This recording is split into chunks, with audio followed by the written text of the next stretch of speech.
When we talk about the Pixel phone, it's not just about the design or specification.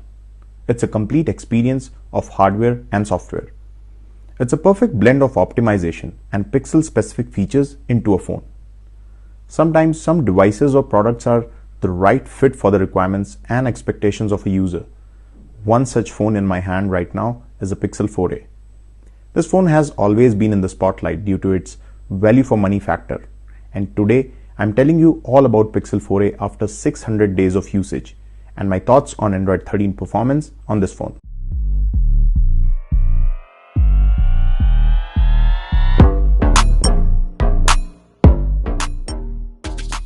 Pixel phones are for software and Android enthusiasts. People love the features and customization aspect of Android OS. And with Pixel 4a in hand, they can enjoy all the latest Android features before anyone in the world using any other brand's phone. I have enjoyed and experienced several updates and new features from the first day itself. If you look at all the major Android updates, it was 11, 12 and now 13. I have currently installed Android 13 Beta 4 and this phone is not just running but flying in my palm. More than anything, Pixel 4a is a perfect fit in the palm of my hand. The compact design has always made it easier for one-hand usage. You can confidently access it while you are traveling. It sits comfortably in your pockets while walking, running or driving. This design is minimalistic and sturdy. I accidentally once dropped my phone and was completely submerged in water for a few seconds. And God knows how it survived, as there is no IP68 rating here. Day-to-day usage like phone calls, messaging and browsing is seamless, and there is one thing worth mentioning. It has a very good haptic feedback and the vibration motor. The call quality is good, and maybe you are not aware you can use two SIM cards with this phone. One is normal SIM and the other one is the eSIM. Pixel 4 is running seamlessly on Android 13. Transitions and animations are fluidic. Running different apps, watching YouTube and all the basic interactions with the phone are just fine. You can't say that this was a budget phone. Games mostly run fine on my device. 4a's processor is not a gaming processor, but games run without any lag or issues. The phone heats up after 20-30 minutes of gameplay, but that's expected. With Android 13, Google is utilizing every bit of its mid-range Snapdragon 730G processor. Optimization can do wonders, and this is wonderful. Google built something last year, but is giving the finishing touch this year with Android 13. Pixel 4a had a decent run with Android 12, but with Android 13, it's smarter and optimized. RAM management, CPU optimization, machine learning, and smart features help your phone to perform better, longer, and maintain a decent temperature while running performance-thirsty apps and games. And I think Google has achieved pretty much all of that with Android 13 and Pixel 4a. One thing about this phone that hasn't changed is that it still has one of the best cameras.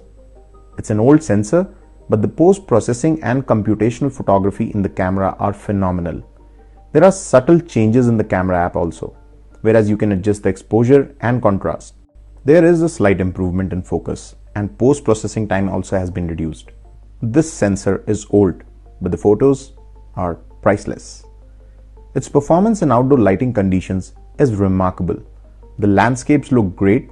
Moreover, everything looks real as the eye sees, and the colors are mostly accurate. Each picture has its own story.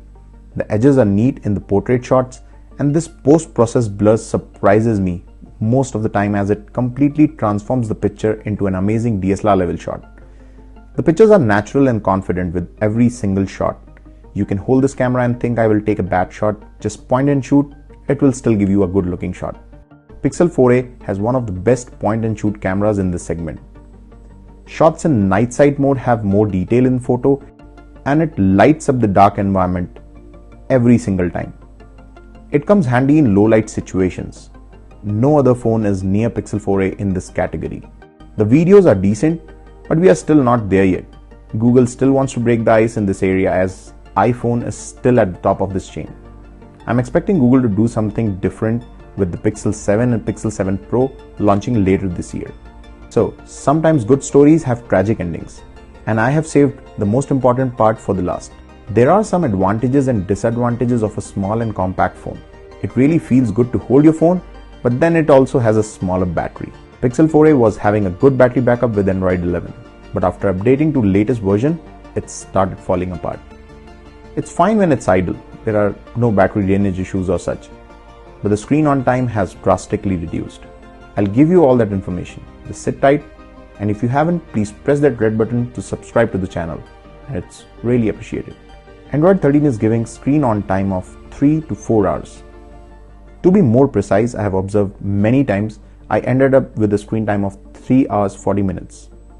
Maybe it can go up to 4 hours, but not more than that. Sometimes with high usage, I have to charge it twice a day. Frankly, I'm totally fine with that. But we can't deny the fact that due to battery performance, this phone is aging faster. So, $1,000,000 question, should you go for Android 13 or not? If you want your phone to perform better, Android 13 is a must try. There are no sparkling features, but performance has improved. But if you want to keep using Pixel 4a for maybe 1 or 2 years more, you shouldn't even think about it. Otherwise, with Android 13 at its core, your phone will end up spending more time with the charger and not with you. My name is Sushant. You're watching The Way I See Things. See you in the next video.